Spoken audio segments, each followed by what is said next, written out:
विद्यार्थी मित्रांनो, आपण अर्थशास्त्रात पहिल्या प्रकरणाचा अभ्यास पूर्ण केलेला आहे। आता विद्यार्थी मित्रांनो, आपल्याला दुसऱ्या प्रकरणाचा अभ्यास सुरुवात करायची आहे। दुसरं प्रकरण आहे उपयोगिता विश्लेषण। तर मित्रांनो, या उपयोगिता विश्लेषण या प्रकरणात आपल्याला अभ्यास साधारणतः उपयोगितेचे वैशिष्ट्ये, उपयोगितेचे प्रकार, उपयोगितेच्या संकल्पना, एकूण उपयोगिता, सीमांत उपयोगिता, त्यानंतर महत्त्वाचा भाग घटत्या सीमांत उपयोगितेचा सिद्धांत, सिद्धांतांच्या मर्यादा, सिद्धांताचे महत्त्व आणि समसीमांत उपयोगितेचा सिद्धांत। या प्रकारे या उपयोगिता विश्लेषण या प्रकरणात आपल्याला अभ्यास करायचा आहे। तर मित्रांनो, या प्रकरणाची सुरुवात आपण एका प्रस्तावनेद्वारे करणार आहोत। साधारणतः या प्रकरणावर कुठल्याही प्रकारचा प्रश्न आल्यानंतर उत्तराची सुरुवात साधारणतः या प्रकारे करावी, जी मी आता या प्रकरणाची सुरुवात या प्रस्तावनेने करीत आहोत त्या प्रकारे। तर मित्रांनो, या प्रकरणाची सुरुवात या प्रस्तावना या प्रकारे की उपयोगिता विश्लेषण किंवा उपभोक्त्याच्या वर्तणुकीचा अभ्यास सर्वप्रथम स्टॅनली जेव्हन्स नावाच्या अर्थशास्त्रज्ञाने साधारणतः केलेला आहे। त्यानंतर इंग्लंड या देशात केम्ब्रिज विद्यापीठात 1890 मध्ये डॉक्टर मार्शल यांनी अर्थशास्त्राची मूलतत्वे या पुस्तकात उपयोगिता विश्लेषणाचा अभ्यास सविस्तर केलेला आहे। आणि या उपयोगिता विश्लेषणात मित्रांनो, उपभोक्त्याच्या आर्थिक वर्तणुकीचा अभ्यास करण्यात येतो की दैनंदिन जीवनात कोणताही व्यक्ती आपल्या जवळ उपलब्ध असलेल्या साधन सामग्रीच्या साहाय्याने जास्तीत जास्त समाधान प्राप्त करण्याचा तो प्रयत्न करतो। म्हणजे याचा अर्थ असा की आपल्या जवळ असलेल्या साधन सामग्रीच्या मदतीने तो जास्तीत जास्त गरजा पूर्ण करण्याचा प्रयत्न करतो की त्याच्यातच त्याला महत्तम समाधान हे प्राप्त होत असतं। म्हणून या प्रकरणात आपल्याला उपभोक्त्याच्या आर्थिक वर्तणुकीचा अभ्यास करायचा आहे। मग उपभोक्त्याला दैनंदिन जीवनात आर्थिक वर्तणूक करीत असताना त्याचा एकच प्रयत्न असतो, तो प्रयत्न म्हणजे जास्तीत जास्त कल्याण, जास्तीत जास्त समाधान कोणत्या प्रकारे प्राप्त होईल याचाच तो प्रयत्न करीत असतो। तर मित्रांनो, मी तुम्हाला सुरुवातीला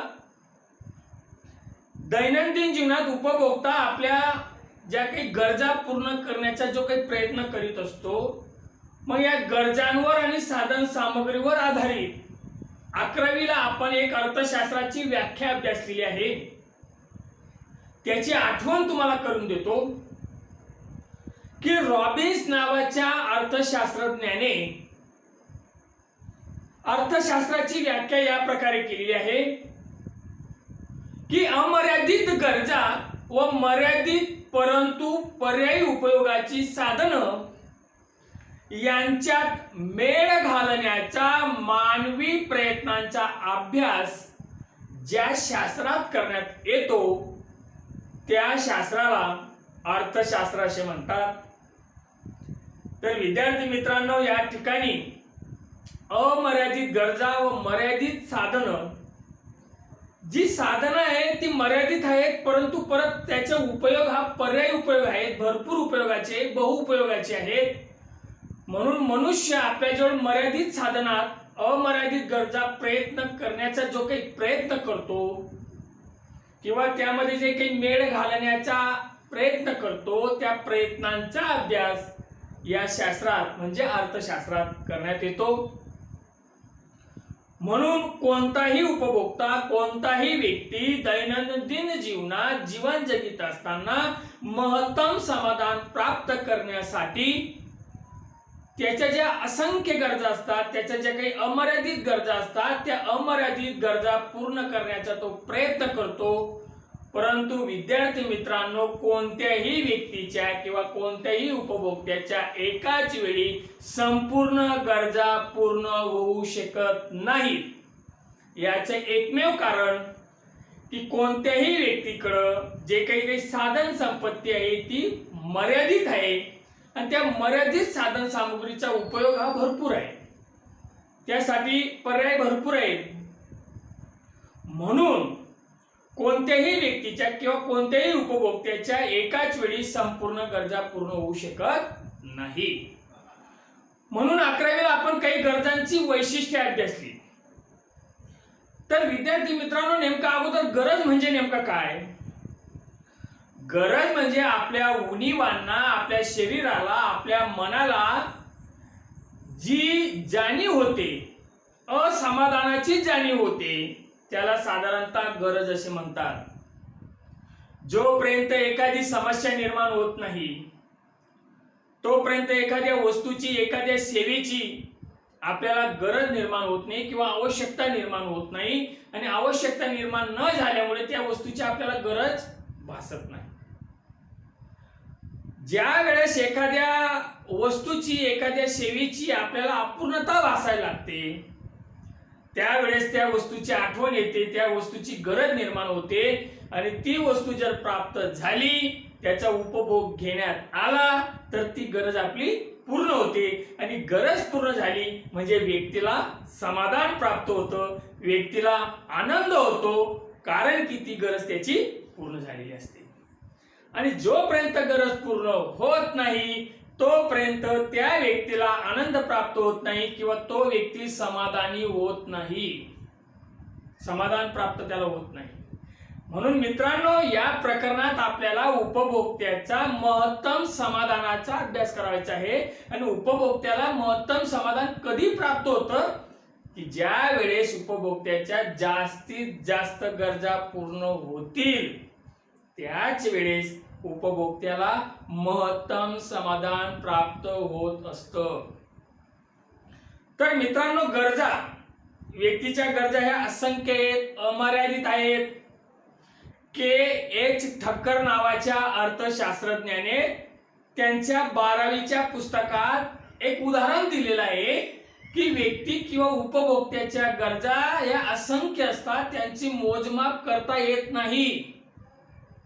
ज्याप्रमाणे आकाशातील चांदणे मापन करता येत नाहीत, मोजता येत नाहीत, डोक्यातील केस मोजता येत नाहीत, त्याचप्रमाणे दैनंदिन जीवनात एखाद्या व्यक्तीच्या, एखाद्या कुटुंबाच्या गरजा या अमर्यादित असतात, असंख्य असतात, त्यांचेही मोजमाप करता येत नाही, असं के.एच. ठक्कर नावाच्या अर्थशास्त्रज्ञाने आपल्या 12वीच्या पुस्तकात उदाहरण दिलेलं आहे.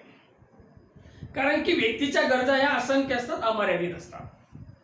नंबर 2 गरजेचे वैशिष्ट्य, एक गरज पूर्ण केली की दुसरी गरज निर्माण होते, दुसरी गरज पूर्ण केली तिसरी गरज निर्माण होते. म्हणजे एक गरज पूर्ण केली की नंतर दुसरी गरज निर्माण होते. म्हणून गरजा या असंख्य अमर्यादित आहे, निर्माण होणारे असतात. एक गरज पूर्ण झाली की नंतर दुसरी गरज निर्माण होते. उदाहरणार्थ, घरात एखादी सुखसोयीची वस्तू आली की नंतर आपल्याला दुसरी वस्तू घ्यावीशी वाटते, दुसऱ्या वस्तूची गरज निर्माण होते. दुसरी वस्तू झाली की तिसरी वस्तू आपल्याला घ्यावीशी वाटते. म्हणजे एक वस्तूची गरज पूर्ण केली की दुसरी वस्तू आपल्याला हवीशी वाटते, म्हणजे गरज निर्माण होते. आणि ती पूर्ण करण्यासाठी व्यक्ती दैनंदिन जीवनात धावपळ करीत असतो. नंबर 3, काही गरजा ह्या पुन्हा पुन्हा उद्भवतात. गरज पूर्ण केली परत निर्माण होते, परत पूर्ण केली परत निर्माण होते. उदाहरणार्थ, सकाळी आपल्याला भूक जाणवली, बरेच व्यक्ती म्हणतात भूक लागते. मित्रांनो, भूक लागत नसते. आपल्याला कुठं लागली का भूक? भुकेची जाणीव होते आणि जाणीव निर्माण झाली की आपल्याला अन्न पदार्थाची आवश्यकता भासते आणि आपल्याला ती गरज त्या पदार्थांमध्ये असते. ती पदार्थ आपण सेवन केले की आपली गरज पूर्ण होते, आपल्याला समाधान प्राप्त होतं. परंतु काही तास परत गेल्यानंतर परत ती गरज परत निर्माण होते, परत आपल्याला भुकेची जाणीव निर्माण होते, परत आपल्याला अन्न पदार्थाची गरज भासते, परत आपण ते पदार्थ सेवन केले की गरज पूर्ण होते, परत अजून ती गरज काही तासाने निर्माण होते. म्हणजे काही गरजा ह्या पुन्हा पुन्हा उद्भवतात. या प्रकारच्या गरजा असतात. त्यानंतर काही गरजा ह्या सापेक्ष असतात. तर ते सापेक्ष कशा? वयोमानानुसार वयोगटानुसार गरजा निर्माण होतात. लहान मुलांच्या गरजा वेगळ्या, तरुणांच्या गरजा वेगळ्या, वयोवृद्ध व्यक्तीच्या गरजा वेगळ्या. काही गरजा ह्या लिंग नुसार, स्त्रियांच्या गरजा वेगळ्या, पुरुषांच्या गरजा वेगळ्या. म्हणजे गरजा ह्या सापेक्ष असतात. काही गरजा ह्या ऋतुमानानुसार निर्माण होतात, हवामानानुसार निर्माण होतात. काही गरजा ह्या ठिकाणानुसार निर्माण होतात. काही ठिकाणी काही वस्तूला खूप महत्व असतं, खूप गरज निर्माण होते, त्याच वस्तूची गरज दुसऱ्या ठिकाणी नसते. म्हणजे ठिकाणानुसार गरजांची आवश्यकता भासते किंवा निर्माण होतात. म्हणून गरज ही सापेक्ष संकल्पना आहे. त्यानंतर काही गरजा हे व्यक्ती सापेक्ष असतात, व्यक्ती परत बदलणारे असतात. या प्रकारे गरज ही सापेक्ष संकल्पना. त्यानंतर व्यक्ती दैनंदिन जीवनात गरज पूर्ण करीत असताना गरजांचा क्रम लावत असतो, कारण की त्याच्याकडे असलेली साधन संपत्ती मर्यादित आहे, साधनं मर्यादित आहेत. मर्यादित साधनं असल्या कारणामुळे त्याला महत्तम समाधान प्राप्त करीत असताना तो गरजांचा क्रम लावत असतो. मग तो आपल्या मर्यादित साधन संपत्तीत अगोदर जीवनावश्यक गरजा पूर्ण करतो. जीवनावश्यक गरजा पूर्ण झाल्यानंतर जर साधन संपत्ती शिल्लक असेल, साधनं त्याच्याकडे शिल्लक असतील, तर तो मग नंतर सुख सोयीच्या गरजा पूर्ण करतो. परत साधन शिल्लक असेल तर चैनीच्या गरजा पूर्ण करतो. तर मित्रांनो, कोणताही व्यक्ती, कोणताही उपभोक्ता दैनंदिन जीवनात त्याची आर्थिक वर्तणूक ही या प्रकारचीच असते की तो गरजांचा क्रम लावतो महत्तम समाधान प्राप्त करण्यासाठी. तर मी बऱ्याच वेळा साधन संपत्ती, साधनांचा उल्लेख केला. तर मित्रांनो, अर्थशास्त्रात व्यक्तीचे साधन गरजा पूर्ण करण्यासाठी दोन सांगितण्यात आलेले, एक पैसा आणि नंबर 2 वेळ. तर पैसा ही व्यक्तीकडे मर्यादित आहे आणि वेळ सुद्धा मर्यादित आहे, आणि हे दोन्ही साधनांच्या साहाय्याने व्यक्ती आपल्या गरजा साधारणतः पूर्ण करीत असतो. ज्या व्यक्तीच्या गरजा जास्तीत जास्त पूर्ण होतो त्या व्यक्तीला जास्तीत जास्त आनंद होतो, त्या व्यक्तीला जास्तीत जास्त समाधान प्राप्त होतं. तो महत्तम समाधान अजून प्राप्त करण्याचा प्रयत्न करतो. तर आपल्याला उपयोगिता विश्लेषणामध्ये मित्रांनो उपभोक्त्याच्या महत्तम समाधानाचा अभ्यास करावायचा आहे. तर या प्रकारे साधारणतः या प्रकारची प्रस्तावना आहे. तर मित्रांनो, एवढी प्रस्तावना तुम्हाला लिहिण्याची आवश्यकता नाही. तर या प्रकरणावर जर कुठल्याही प्रकारचा प्रश्न आल्यानंतर तुम्ही फक्त 2 ओळी, आता मी जे काही सांगतोय तीच माहिती थोडक्यात लिहिली तरी काही हरकत नाही, की उपयोगिता विश्लेषणाचा सर्वप्रथम अभ्यास स्टॅनली जेव्हान्स नावाच्या अर्थशास्त्रज्ञाने केला. त्यानंतर इंग्लंड या देशात केम्ब्रिज विद्यापीठात 1890 साली डॉक्टर मार्शल यांनी अर्थशास्त्राची मूळ तत्वे हे पुस्तक लिहून प्रकाशित केले आणि त्या पुस्तकात उपयोगिता विश्लेषणाचा सविस्तर अभ्यास केलेला आहे. तर एवढंच जरी प्रस्तावना किंवा एवढीच माहिती तुम्ही लिहिली तरी काही हरकत नाही. तर विद्यार्थी मित्रांनो, या प्रकरणातील पहिला मुद्दा असा आहे किंवा पहिला टॉपिक आपला आहे उपयोगितेची वैशिष्ट्ये.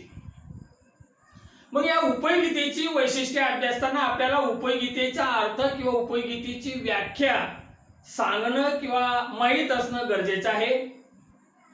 11वीच्या अभ्यासक्रमाला आपण थोडक्यात उपयोगिता विश्लेषणाचा अभ्यास केलेला आहे, त्यामुळे थोडक्यात ओळख तुम्हाला उपयोगितेची आहे. तरी मी तुम्हाला उपयोगितेचा अर्थ उदाहरणाद्वारे स्पष्ट करतो. उपयोगिता म्हणजे काय? एखाद्या वस्तूमध्ये मानवी गरज पूर्ण करण्याची क्षमता म्हणजेच उपयोगिता होय. साधारणतः ही व्याख्या स्टॅनली जेव्हान्स नावाच्या अर्थशास्त्रज्ञाने आणि नंतर डॉक्टर मार्शल यांनी सुद्धा याच प्रकारे केलेली आहे. परत एकदा सांगतो, एखाद्या वस्तूमध्ये मानवाची गरज पूर्ण करण्याची क्षमता म्हणजेच उपयोगिता होय. गरजेचा अर्थ मित्रांनो तुम्हाला सांगितला मी. शरीराला, मनाला जी जाणीव होते असमाधानाची त्याला म्हणतात साधारणतः गरज. जी काही उणीव भासते त्याला म्हणतात साधारणतः गरज. आणि ती गरज निर्माण झाल्यानंतर एखादी वस्तू जर ती गरज पूर्ण करत असेल तर त्या वस्तूमध्ये जी काही क्षमता आहे ती गरज पूर्ण करण्याची त्यालाच म्हणतात उपयोगिता. उदाहरणार्थ एखाद्या व्यक्तीला भुकेची जाणीव झाली. भुकेची जाणीव झाली म्हणजे त्याला ती गरज निर्माण झाली. मग ती गरज निर्माण कोणती वस्तू पूर्ण करते? अन्न पदार्थ. भाकर असेल, भाजी असेल, पोळी असेल, वडापाव असेल, समोसा असेल, भजी असेल, अनेक अन्न पदार्थ आहेत. त्यापैकी त्याला एखाद्या अन्न पदार्थाची गरज निर्माण होते. भुकेची जाणीव झाल्यानंतर भुकेची जाणीव झाली म्हणजे गरज निर्माण होते. ती गरज पूर्ण करण्याची क्षमता जे मी काही अन्न पदार्थ सांगितले त्यांच्यामध्ये आहे. ते पदार्थ सेवन केल्यानंतर व्यक्तीची गरज पूर्ण होते. म्हणून जे मी लिस्ट सांगितली तुम्हाला, भाकर असेल, भाजी असेल, पोळी असेल, समोसे असतील, वडापाव असेल, यामध्ये कोणती गरज आहे? मग भूक भागवण्याची क्षमता या पदार्थामध्ये आहे. म्हणून या पदार्थामध्ये काय आहे? उपयोगिता आहे. एखाद्या वस्तूला, एखाद्या व्यक्तीला खूप तहान जाणवत आहे. परत एकदा सांगतो, तहान लागत नसते. आपण म्हणतो तहान लागली. कुठं लागली? तहान लागत नाही, त्याची जाणीव होती. आपल्याला जाणीव झाल्यानंतर गरज कशाची निर्माण होईल मग मित्रांनो? पाण्याची. मग पाण्यामध्ये कोणती उपयोगिता आहे? तहान भागवण्याची क्षमता पाण्यामध्ये आहे. म्हणजे पाण्यामध्ये सुद्धा उपयोगिता आहे. मग उपयोगितेचा अर्थ काय होतो? मानवाची एखादी गरज पूर्ण करण्याची जी क्षमता त्या वस्तूमध्ये असते त्या क्षमतेला म्हणतात उपयोगिता. म्हणून पाण्यामध्ये मानवाची कोणती गरज पूर्ण करण्याची क्षमता आहे? तहान भागवण्याची क्षमता पाण्यामध्ये आहे. म्हणून पाण्यामध्ये उपयोगिता आहे. म्हणून उपयोगिता म्हणजे मानवाची गरज पूर्ण करण्याची क्षमता म्हणजेच उपयोगिता होय. तर या प्रकारे या उपयोगितेची व्याख्या किंवा अर्थ आणि याची मी तुम्हाला 2 उदाहरणं सांगितली मित्रांनो. आता आपल्याला अभ्यासायचे उपयोगितेची वैशिष्ट्ये. नंबर 1, उपयोगिता ही सापेक्ष संकल्पना आहे. मग ही सापेक्ष संकल्पनेमध्ये साधारणतः काल सापेक्ष किंवा स्थल सापेक्ष. काल सापेक्ष म्हणजे काय? काही वस्तूंना कालखंडापरत उपयोगिता बदलते. कालखंड बदलला, कालावधी बदलला की त्या वस्तूमध्ये असलेली उपयोगिता बदलते. उदाहरणार्थ पावसाळ्याचे आता दिवस सुरू झालेले आहेत. पाऊस सुरू झालेला आहे. पाऊस आल्यानंतर आपल्याला गरज कशाची निर्माण होते? छत्री किंवा रेनकोट. इतर वेळेस होते का? म्हणजे इतर कालखंडात या वस्तूंपासून आपल्याला उपयोगिता त्यामध्ये असते, परंतु आपल्याला त्या उपयोगितेची गरज भासत नाही. काही कालखंडातच त्या वस्तूंची आपल्याला गरज भासते आणि त्या वस्तू ती गरज पूर्ण करतात. म्हणून उपयोगिता ही काल सापेक्ष संकल्पना आहे की काही वस्तूंमध्ये उपयोगिता ही काही कालखंडापर्यंतच मर्यादित असते आणि त्या कालखंडात त्या वस्तूंपासून आपल्याला उपयोगिता प्राप्त होते आणि तो कालखंड निघून गेल्यानंतर इतर दिवसात मात्र त्या वस्तूंपासून आपल्याला उपयोगिता मिळत नाही. म्हणून उपयोगिता ही काल सापेक्ष संकल्पना आहे, काळानुसार बदलते. तसंच नंबर 2, उपयोगिता ही स्थल सापेक्ष संकल्पना आहे, ठिकाणानुसार बदलते. काही वस्तूंचं महत्व काही ठिकाणापर्यंत मर्यादित असतं. काही ठिकाणी काही वस्तूंना खूप उपयोगिता असते, खूप महत्व असतं, आणि त्याच वस्तूंना दुसऱ्या ठिकाणी अजिबात महत्व नसतं किंवा त्यामध्ये उपयोगिता नसते. परत एकदा आठवण करून सांगतो, के.एच. ठक्कर नावाच्या अर्थशास्त्रज्ञाने एक उदाहरण दिलेले त्यांच्या पुस्तकात. भारतीय स्त्रियांना कुंकू, बांगड्या, मंगळसूत्र यामध्ये खूप उपयोगिता आहे. म्हणजे भारतात या वस्तूंना खूप महत्व आहे स्त्रियांच्या दृष्टिकोनातून. तर इतर देशात, फ्रान्स असेल, इंग्लंड असेल, जपान असेल, त्या देशातील स्त्रियांना मात्र त्या ठिकाणी या वस्तूंमध्ये अजिबात उपयोगिता नाही. म्हणून ठिकाण बदललं तर वस्तूंमध्ये असलेली उपयोगिता सुद्धा बदलते. आपल्या पुस्तकात उदाहरण दिलेलं आहे, समुद्रातील वाळू किंवा नदीतील वाळू घर बांधण्यासाठी जर घरी आणली, गावात आणली, शहरात आणली तर निश्चितच त्याची उपयोगितेत वाढ होते. म्हणून उपयोगिता ही कशी आहे? स्थळ सापेक्ष आहे. ठिकाणात बदल झाला, उपयोगितेत बदल होतो. नदीतलं पाणी प्रवाहाद्वारे वाहून जातंय, त्यामध्ये उपयोगिता खूप कमी आहे किंवा आपल्या दृष्टिकोनातून नाहीये.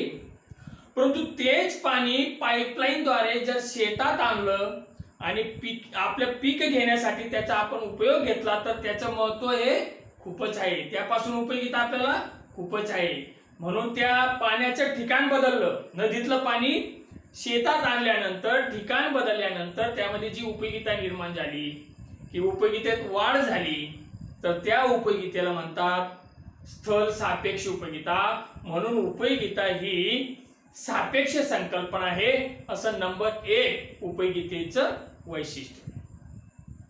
नंबर 2, उपयोगिता ही व्यक्ती सापेक्ष संकल्पना आहे. व्यक्ती परत बदलते, व्यक्तिनिष्ठ संकल्पना आहे. बरोबर, काही वस्तूंपासून काही व्यक्तींना खूपच उपयोगिता असते, तर त्याच वस्तूंपासून काही व्यक्तींना अजिबात उपयोगिता नसते. याचाच अर्थ त्या वस्तूमध्ये असलेली उपयोगिता ही व्यक्तिनिष्ठ किंवा व्यक्ती सापेक्ष आहे. उदाहरण, दारू पिणाऱ्या व्यक्तींना दारू पासून खूपच उपयोगिता आहे आणि दारू न पिणाऱ्या व्यक्तींना दारू पासून अजिबात उपयोगिता नाही. म्हणून दारू मध्ये असलेली उपयोगिता ही व्यक्ती सापेक्ष संकल्पना आहे, व्यक्तिनिष्ठ संकल्पना आहे. वही आणि पेन, जो काही व्यक्ती साक्षर आहे, लिहिता आणि वाचता येतं, त्या व्यक्तीला वही आणि पेन पासून उपयोगिता ही खूप आहे. परंतु ज्या व्यक्तीला जो निरक्षर आहे, लिहिता येत नाही, वाचता येत नाही, त्या व्यक्तीला त्या वही आणि पेन पासून अजिबात उपयोगिता नाही. म्हणून उपयोगिता ही व्यक्तिनिष्ठ संकल्पना आहे. मित्रांनो, मी वर्गात बऱ्याच विद्यार्थ्यांना या प्रकारची उदाहरणं विचारित असतो की मित्रांनो, तुम्ही माझ्यासारखी उदाहरण सांगा की उपयोगिता ही व्यक्तिनिष्ठ संकल्पना कशी आहे. परंतु आता तुम्ही माझ्या समोर नसल्या कारणामुळे मी तुम्हाला हा प्रश्न निर्माण करू शकत नाही. पण मला माझी आठवण आली. मी 12वीच्या वर्गात असताना आमच्या सरांनी, एन.के. बोरसे सरांनी असा प्रश्न उपस्थित केल्यानंतर मी हात वर केला आणि मी उत्तर दिलं. त्यावेळेस मला ते अजूनही आठवतं की आम्ही दोघी मित्र एकाच बेंचवर बसलेलो होतो आणि काही कारणाने माझ्या मित्रानं डोक्यावरचे केस म्हणजे टक्कल केलेली होती, काढलेले होते.